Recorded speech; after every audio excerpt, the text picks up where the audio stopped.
Chapter 5, American Pageant, Mr. Shea, AP United States History at Notre Dame High School. Starting Chapter 5, just discussing how the American colonies grew so rapidly in a short amount of time. If you look at 1700, 300,000 individuals, 20,000 of whom were blacks, and then by 1775, 2.5 million inhabited the 13 colonies, of whom half a million were blacks. White immigrants made up about 400,000. These a lot of times were forced immigrants, debtors, criminals, things like that. But what it really shows clearly that American population is growing by itself. So reproduction was at an extremely high rate. The average age was very young, 16 years old, and the colonies themselves were just thriving and doubling every 25 years. That's a staggering rate, and with population comes power. So who had the most or the highest populations? Massachusetts, Virginia, Pennsylvania, North Carolina, and Maryland. Now, Massachusetts, we know today, that seems odd, but Massachusetts had a strong tradition, one of the original colonies, so the population, especially because it included Boston, one of the major cities at the time, uh, just grew very large. And you see the cities that did amount to large sizes: Philadelphia, then New York, Boston, and Charleston.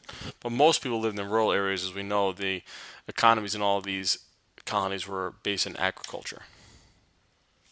So who was coming here? It wasn't just the English. In fact, the English, which we're going to see in a chart later, represented about less than 50% of the actual colonists. So Germans came early, escaping religious persecution. They were primarily Lutherans. They settled mainly in Pennsylvania. They did very well. They were establishing permanent settlements, permanent homes, very famous for building brick homes, very sound structures. So the Germans did very well economically when they came here to the American colonies. But it's interesting to note that obviously the Germans have no loyalty, and we talk about other immigrants. There's no loyalty to the British Crown, the British authority. So you're implanting a lot of people here that when we're talking about the revolutionary spirit, it's easier for them to go against the crown because they don't have this long-standing relationship with it. The Scott Irish are a more controversial group. You see 175,000, or 7% of the population. They did differ from the Germans in that primarily they speak English. Remember that Scott Irish are not really Irish, they're displaced Scottish or Scots who lived in Northern Ireland at a certain point and facing a lot of difficulty there, finally decided to come here to the United States. At least these 175,000 did. And they primarily settle towards the western parts of the 13 colonies. So when you're thinking about the Appalachians, you're thinking West Virginia, western parts of North Carolina, of South Carolina, of New York, and they don't establish these sound structures. They're known for establishing flimsy cabins with just enough to get by. They're excellent frontiersmen, but they're also very hard on the soil. They plant what they need, then they move on. So for many older colonists, the Scott Irish are a little bit appalling. A couple contributions on a more major scale.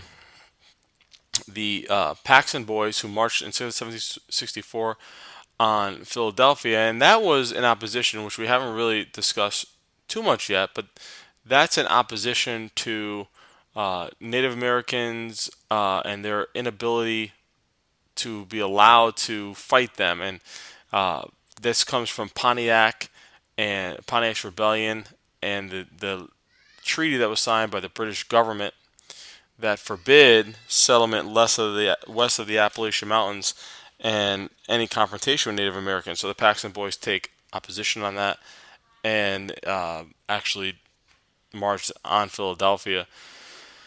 And the regulator movement, which happens in the Carolinas, which was against colonial leadership for many of the same reasons. So they weren't the only ones there. You had others such as Jews, Swiss, Swedes, Dutch, and really, you look at all these different groups, it does be well, America is a melting pot very early on. But at the end of the day, the largest single non-English group were African slaves, representing 20% of the colonial population, even a larger percentage if you just look at the southern colonies, which held 90% of the slaves. New England would be your least ethnically diverse, which makes sense. We look at even early on, we talked about the colonies, New England, with its religious motivations, really is not the most welcoming of areas for those different from them. Okay, so as we move on, the middle colonies, we talked about the Germans and the Scott Irish received the bulk of white immigrants. And when it really comes down to it, over half of individuals outside of New England by 1775 are not English. That's a big difference, and you can read yourselves. When it came down to the sign of the Declaration of Independence, and who was involved and how many were non-English. Just a map illustrating where immigrants were going, whether it was forced immigration or non-forced immigration. For the most part, you see that the Germans and Scott Irish are in the middle colonies, so you do see some in your southern colonies, but they would settle very west, so they were really towards the Appalachian Mountains. Other interesting note: the Scott Irish are famous. Sometimes a stereotype of them, they're Scottish for setting up distilleries, distilling whiskey in the mountainsides, where it's a good climate to do so. And there's your percentage. So when you think about how did a revolution happen, how did a revolutionary spirit happen or take place, knowing first and foremost that over half of the colonists were not of English descent does make a difference. Okay, we look at the structure of colonial society and how was the quality of life? It was actually excellent. You look at the 13 colonies. It seemed like it would be very difficult and challenging. When we looked at the early years, we remember how difficult it really was, and whether it was a starvation period in Virginia or in Plymouth. But really, Americans were thriving. They were doing very well. Food was plentiful. Nothing overly creative with the food, but it was just very plentiful. So it was easy for individuals to be fed and the population to grow. And also, there was extreme mobility in Europe or in England, especially. It was hard to move up from your status in life. If you were a servant, you were probably going to be a servant. If you were a merchant, you were probably going to be a merchant. If you were a nobleman, obviously you're going to be a nobleman. But in the colonies, you had the opportunity to move your way up the social ladder, and that was very unique. Um, that was very unique in America. But there was a little bit of a change during this time period, a creation of a wealthier class, a noble class, not only in the southern colonies, which we're going to talk about. We see the great plantations and the separation between the haves and the have-nots, but also in New England. Because in New England, there's a limited amount of farm areas, right? So there's a limited amount of land for wealth. And so that these homeless poor, they begin to look for other opportunities, and many times that opportunity was moving further west. Was it impossible? You talk about even indentured servants, which continued during this time period. Was it impossible for them to achieve success? No, it wasn't impossible. In fact, your book points out that two actually became signers of the Declaration of Independence, and many did achieve prosperity and land. But most indentured servants spent a life as a landless, poor white farmer. That was the fate for most individuals who were indentured servants that came to the 13 colonies. If you were a convict that was shipped over here, dropped over here, sometimes their jails were full in England. For the most part, these individuals would do the same. They would work for wages and move about their lives that way. In colonial society, nobody had it worse than black slaves.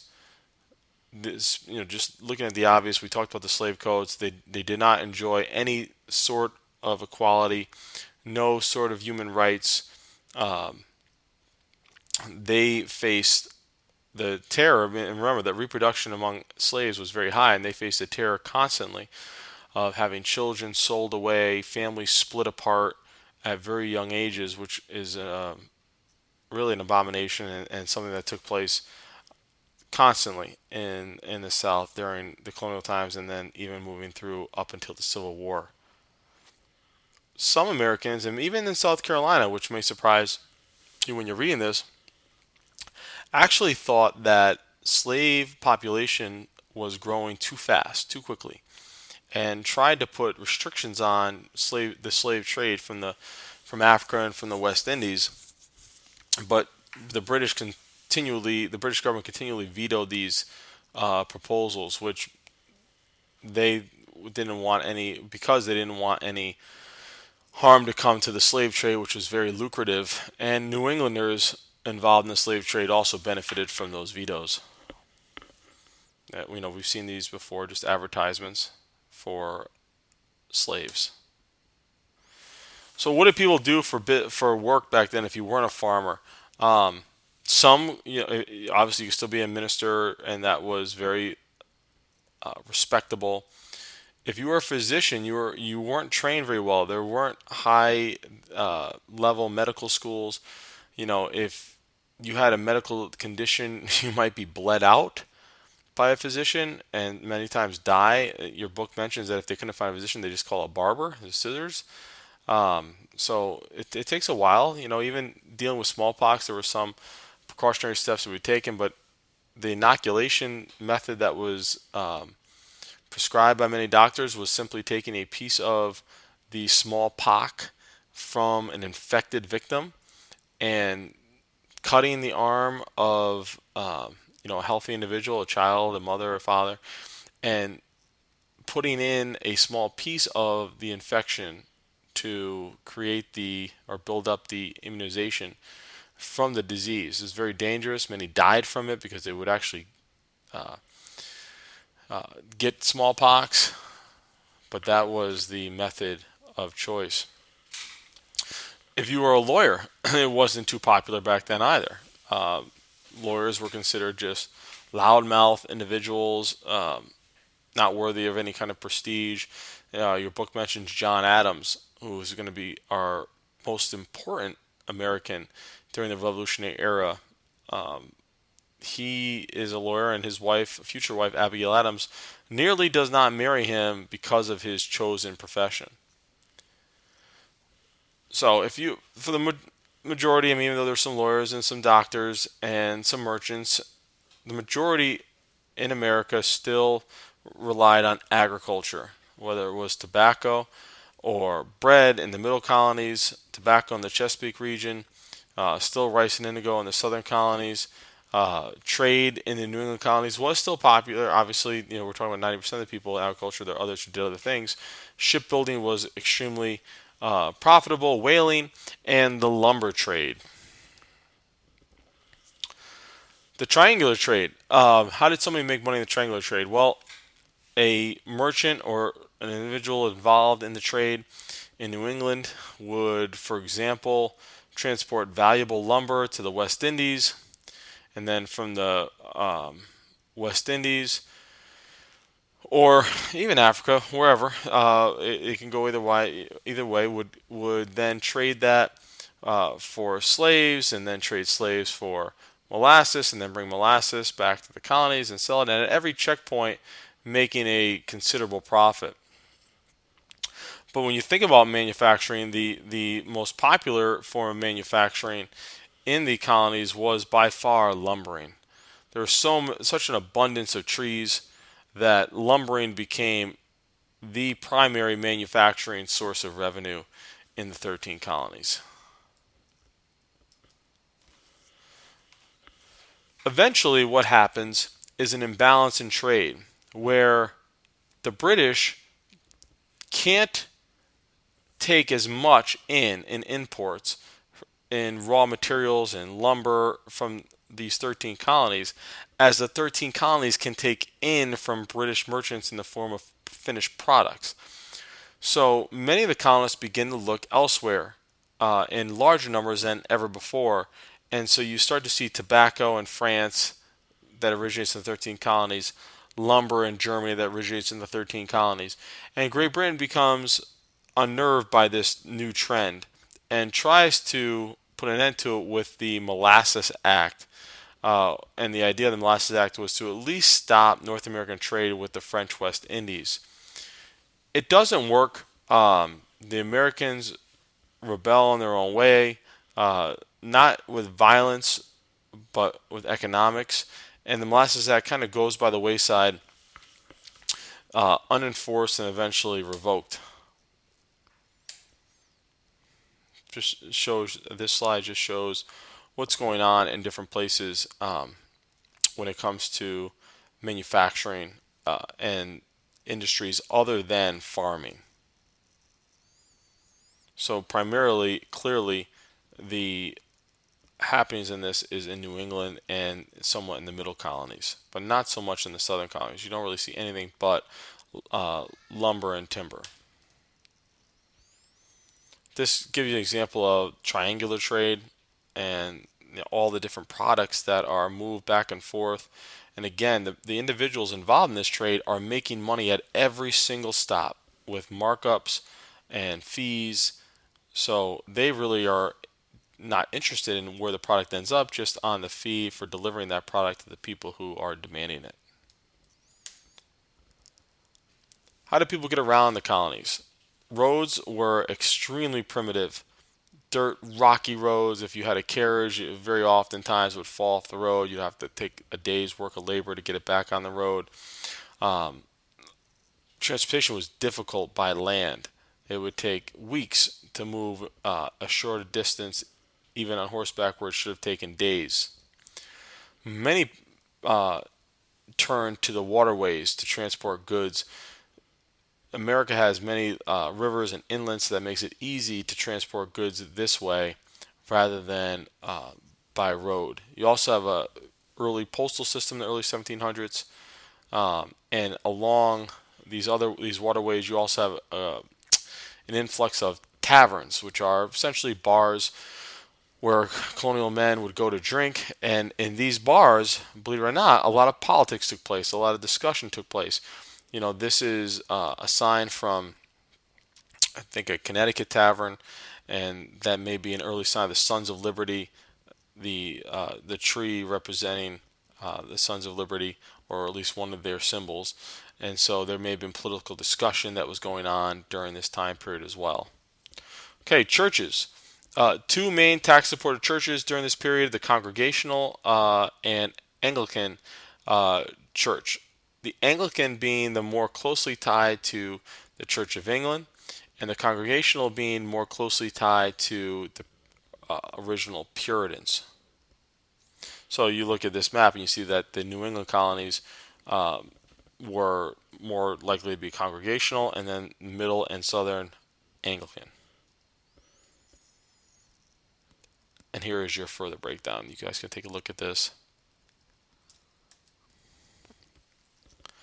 So what was going on with church membership? Well, it was down. It was down a lot. Most people didn't go to church.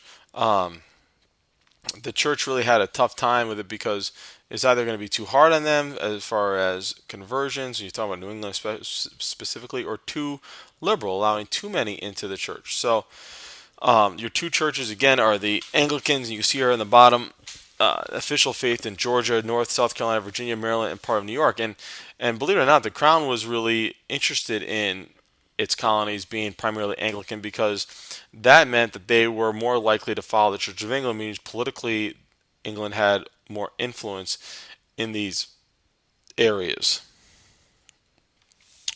What was religion like in the Anglican denomination?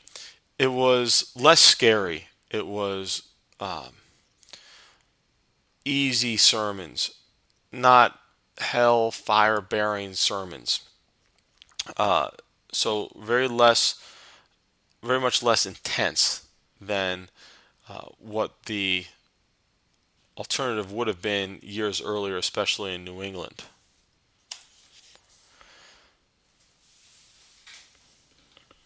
the Congregational church grows out of the traditional Puritan values, but also is losing membership.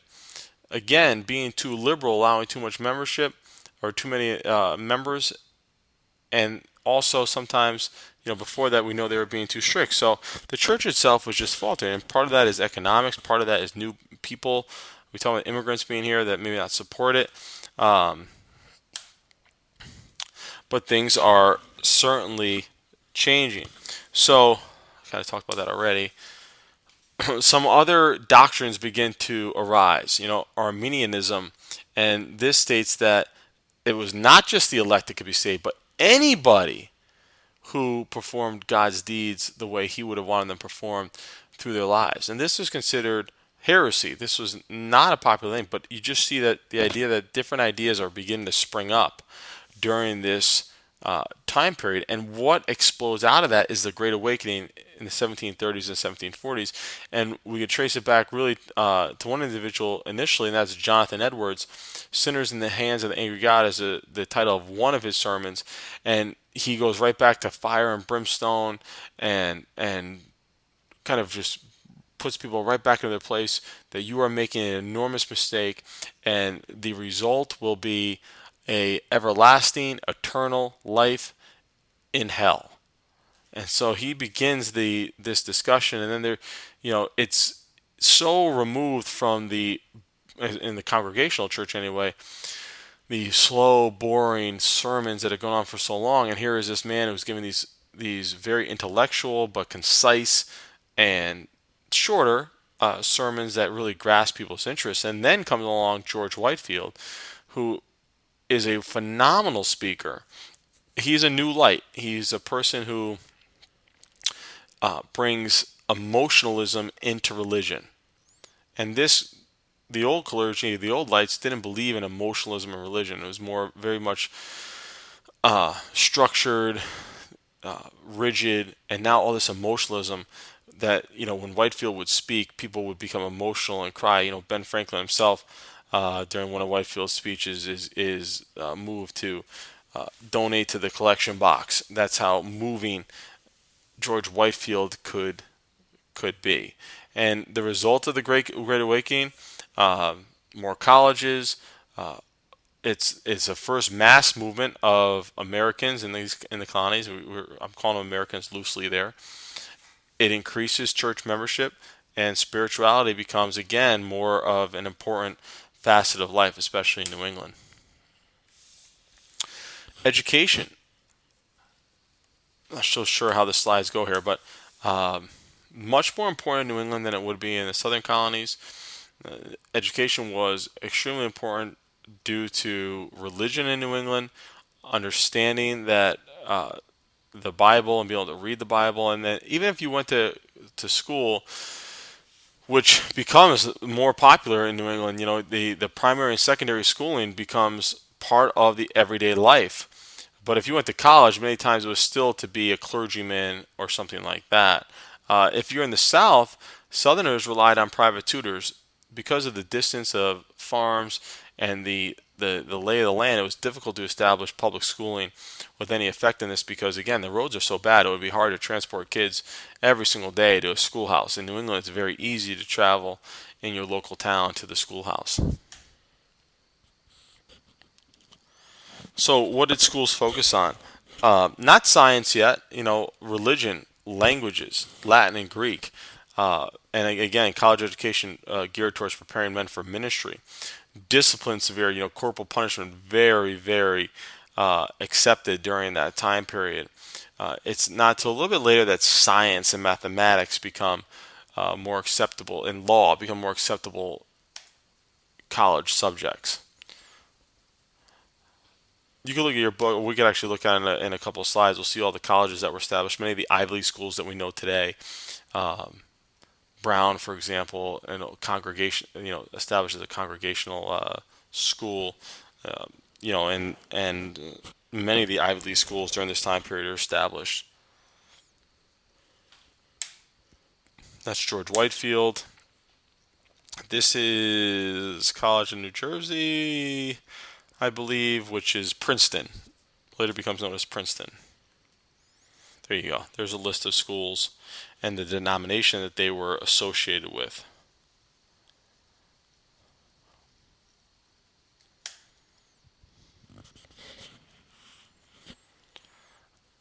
Just going to skip through a couple of these slides here, just let you have a look.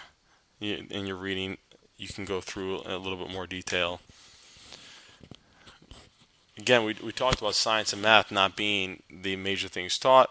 Benjamin Franklin was really the forerunner in science in America. Static electricity and these things were very important. Here are people who thought static electricity would cure them, and they're basically trying to like static electricity each other to cure ills.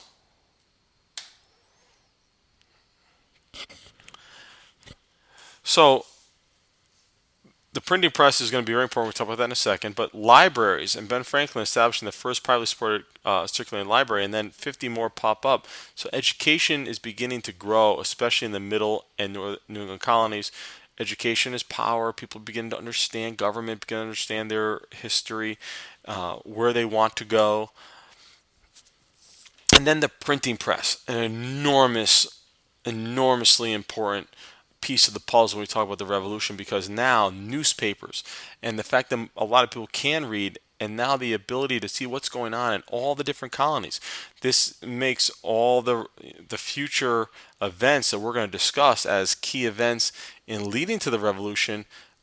It makes these events public. It makes the ability to spread information. Today we're so used to spread information, things happen, it's spread in a matter of seconds. Well, it was revolutionary. It's Twitter or whatever, but it was revolutionary back then to have a newspaper the next morning, whatever happened the previous day, and the area is printed, and now it's widely circulated around the 13 colonies. This was revolutionary in connecting the colonies.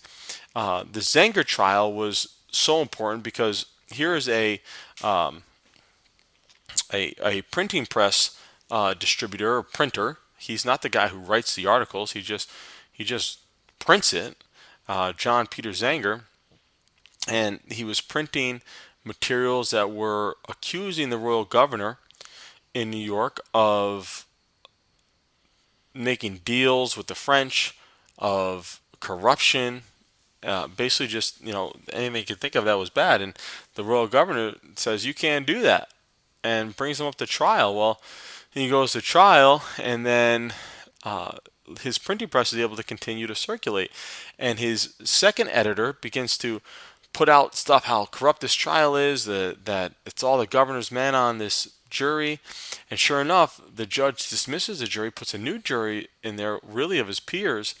And the judge, because back then it was accepted, if you printed it, you were the one found guilty, and you weren't allowed to print anything negative about royalty or the royal governor. Well, the judge tells the jury, I expect a verdict, and the jury comes back, and lo and behold, in a short amount of time, comes back and says not guilty.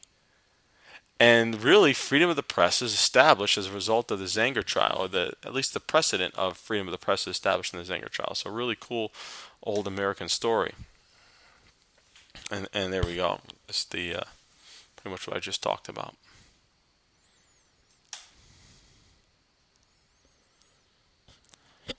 So in the political game, you talk about, you still have, for the most part, the royal colonies, but there's still other colonies besides royal, and you see the 8 colonies were royal. The royal governor is appointed by the king.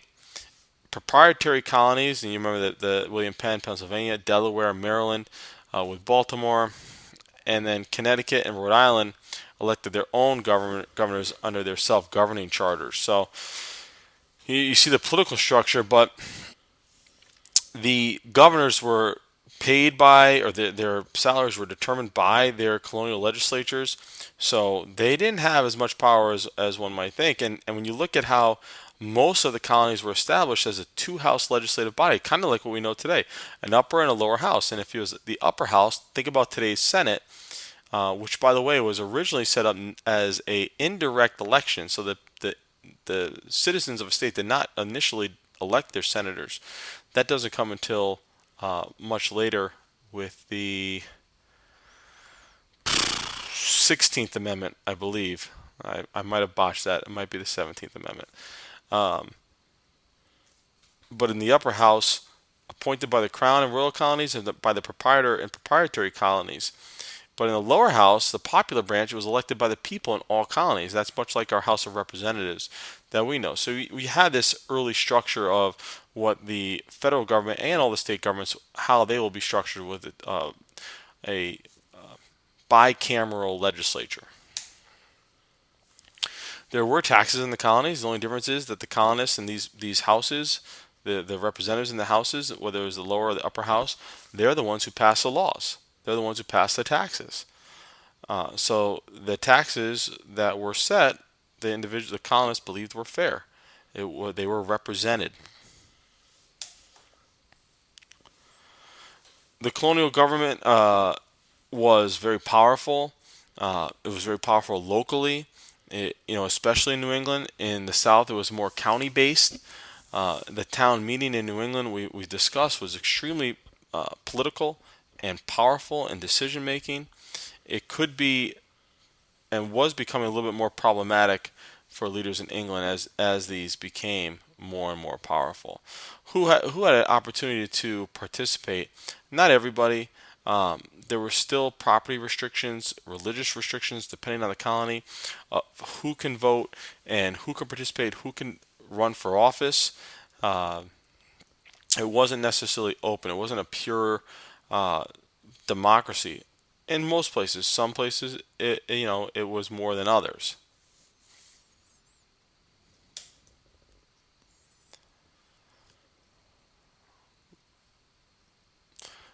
Regardless of who got to vote and the fact that many were disenfranchised, the amount of democracy in the town meetings that took place in the colonial legislatures really did lay the democratic seeds in the soil for future generations and for revolution. Okay, so everyday life, what was it like? Well, it depended where you were. I kind of talked about this on the first slide. Everything that colonists needed to survive and flourish and duplicate, reproduce was there and more. But it wasn't a life of luxury. Major estates were not common. Um, each colony had its own traditions, its own toleration. Connecticut had, blue laws, for example, whereas you wouldn't find that in South Carolina as much. You also had a difference in who the loyalty to the British. Not that New England was less loyal, but just because the economic ties were a little bit looser. Um, and then, of course, in the middle colonies, you just had so many immigrants that were not born English citizens. So that was to be expected. Just a picture here of the popularity of pool. This person, the way he's holding the pool stick, is clearly not a good pool player. And the guy with his hands in his pockets looks like he's laughing, and he knows that the guy playing pool is about to lose his money. Okay, that's chapter 5. Good luck on the quiz, guys.